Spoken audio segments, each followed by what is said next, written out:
Victor Pross speaking to you, anarchist artist.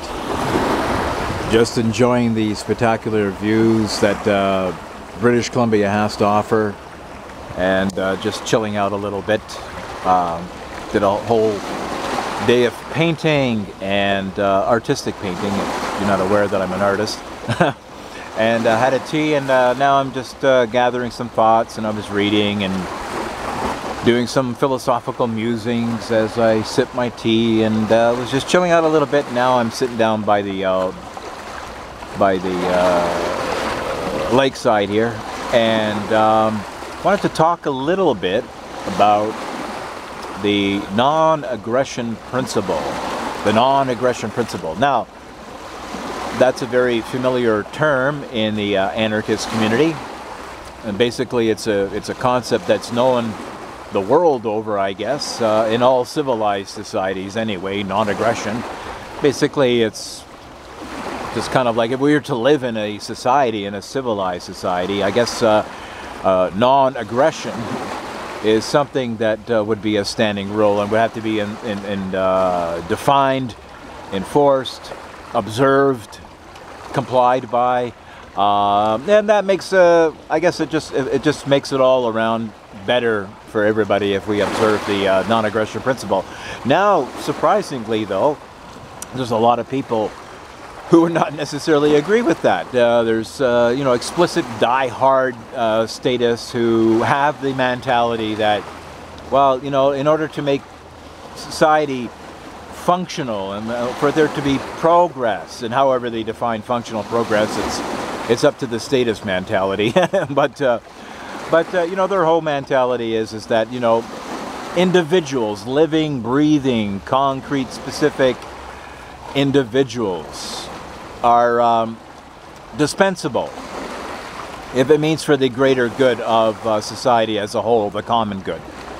Which, as far as I'm concerned, is that type of mentality, that kind of doctrine has wreaked havoc upon humanity. It has crumbled into societies and left them in a most deplorable state, to say the least.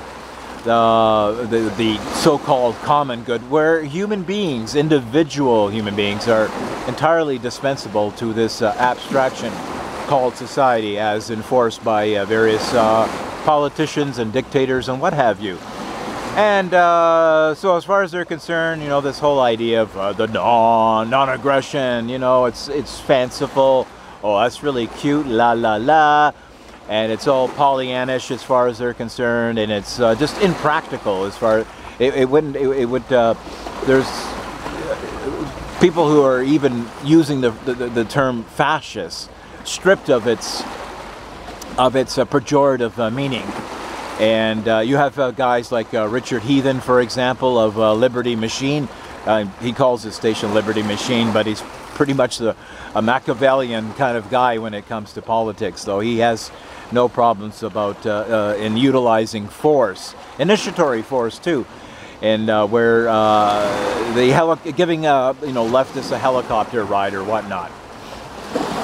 So that's an example of somebody who's not necessarily NAP compliant or abides by the philosophy, at least not in spirit. In action, who knows? I don't know. You know, but and then there's other people who just figure the non-aggression principle just isn't enough. I mean, you know, they're not against it. They're not against it. In fact, they can very well be for it. But as far as they're concerned, it's not enough. It's not enough. Before I continue, let me just quickly define the non-aggression principle. I think my audience probably very familiar with the term anyway, but just for the sake of clarity, to get a point that I want to, let's define our terms first before we just plunge in. And so we're on the same page of what we understand to be the non-aggression principle. Now, the non-aggression principle, it doesn't mean, you know, a lot of people will use the term aggression in a very loosey-goose way, you know, like if you're one of those, like a sales guy, like one of those fast-talking, slick willy sales guy, you know, somebody might say, well, that guy's he's kind of aggressive, you know, or somebody who's rude, or somebody who is very forceful in their opinion. You know, they have spittle coming out of their mouth. They get into political arguments. You know, that person could be considered aggressive, you know, and things like that. That's not what I mean. That's not what the non-aggression principle is about. The non-aggression principle basically speaks against that of physical violence, the initiation of physical force. Physical force. Let me stress that. Physical force in all of its manifestations. All of its manifestations. You have rape, kidnapping, confinement, murder, physical harm, assault, theft, fraud, which is an indirect use of force. If I send off money to you on eBay or whatever in the purchasing of some art supplies, and you don't return the art supplies to me, if I'm buying something from you, you don't return it, and you have these false traps around as suckers, you get the point. You get the point. It's an indirect use of force. You're obtaining my property without my say-so. And that's another thing too, is that, like, for absolute clarity here, is that it's not just physical force that's the question, although that's a very crucial element within the definition of violating somebody's rights through the use of physical force. But if you're a professional boxer and you step into the ring and you start pounding the shit out of each other, well, that's not a violation of the non-aggression principle, because we come to the second part of that, is it has to be against your will. Has to be against your will. Physical force used against your will. Okay? Now, there's a lot of other people who would, when the anarchist starts to explain this and elaborate on it and applies that to taxation, you know the refrain, taxation is theft. Taxation is theft. I'm sure we've all heard that meme or slogan or bumper sticker, but and that's all well and good. But the non-aggression principle basically speaks to that of physical violence. Now, taxation is theft. Taxation is theft. There's a lot of people who would say, hey, I don't mind paying my taxes. That's the price we pay for civilization. So as far as they're concerned, no force is being utilized against them, because they're willing to pay taxes. That's the price we pay for civilization. As far as they're concerned, they want the roads paved. The government takes care of the roads. The government provides health care. Government does this, that, and the other, so that's why we pay taxes. But it's still a violation of the non-aggression principle. Still is a violation of the non-aggression principle. Even if you believe taxes entirely to be voluntary, and you volunteer, hey, I'm paying my taxes. I believe in paying taxes.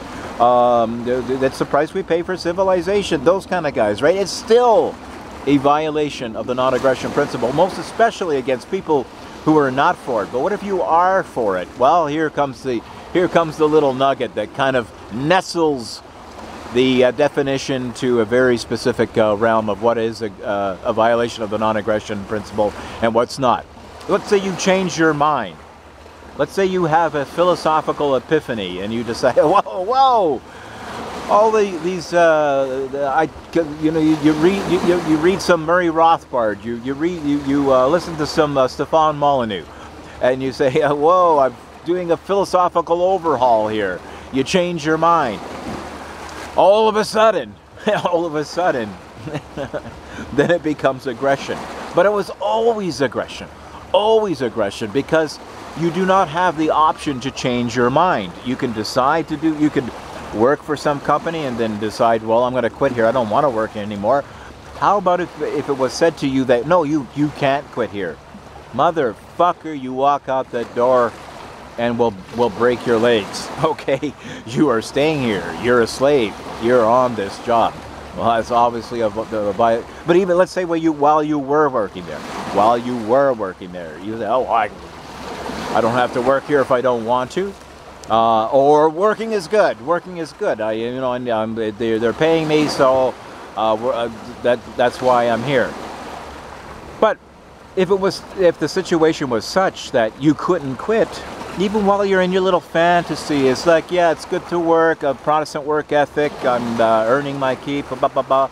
So that's why I'm here. There's no violation. There's no violation of the non-aggression principle. Well, yeah, there is. There is. Because you can't quit. You can't quit. So let's say that's a scenario. So that's the same principle applies when it comes to taxation. There's no choice. Nobody decided on this. This is not a voluntary arrangement. It's not a cooperative deal here. You pay the taxes, period, or else. That's what it comes down to. Now, non-aggression, just the initiation of physical force, violence, in other words, against your will. Not if you're a boxer, and not if you're delusional and thinking, well, I want to pay my taxes because it deprives me, blah, blah, blah, blah, blah, blah. No, it's still a violation of the non-aggression principle. Now, for a lot of people who, so that's basically, it tells you what the non-aggression principle is, what it's against. It's negative in content in that sense. It's not positive. It doesn't have a whole litany of philosophical suggestions or prescriptions or dictates or doctrines or guidelines or anything like that. It doesn't tell me what I should do as a human being, just what I shouldn't do. Should I honor my agreements, honor my promises? Should I be kind to people? Give to charity once in a while? Should I do this? Should I, in the positive case, do A, B, C, and D? You know, like a whole ethical philosophy. It's very narrow in scope. It's just a negative, as the people who would criticize the non-aggression principle. So it tells me what I shouldn't do. What should I do, though? This doesn't completely exhaust the realm of ethics. This is not the be-all and the final end of the say in ethics, and I would agree with that in that sense. It isn't. But, my friends, the non-aggression principle, though, is a necessary foundation, to begin with, before you can speak of the positive. Okay, you can't say, somebody was to come up with, well, what should I do with the non-aggression principle? What are some of the positive things should do? Give to charity once in a while. Be a nice person. Smile. Be of good disposition. Don't bring people down. Don't hurt and insult them in the sense of hurting their feelings, being a bastard. No, whatever ethical positive that people can think of, whatever that is. Now try doing that. Try doing that while violating their rights. While violating the NAP, try being a good person and to follow all these other prescriptions of what you should do. Well, it's a contradiction. So it's a necessary foundation. The non-aggression principle is nothing to be besmirched. It's nothing to say that it's not enough. It is enough. It's a necessary foundation before you can be a good person. You have to start there, or you can forget the whole thing. It just cancels you out. No, this is the very observing the non-aggression principle is the foundation of a civilization. It's not an anarchist doctrine. It is, in all intents purposes, civilization. Civilization. That's probably the nicest, shortest, briefest way that I could put it. It's Victor Pross signing out. Thank you for listening, Anarchist Artists. Pop goes the culture.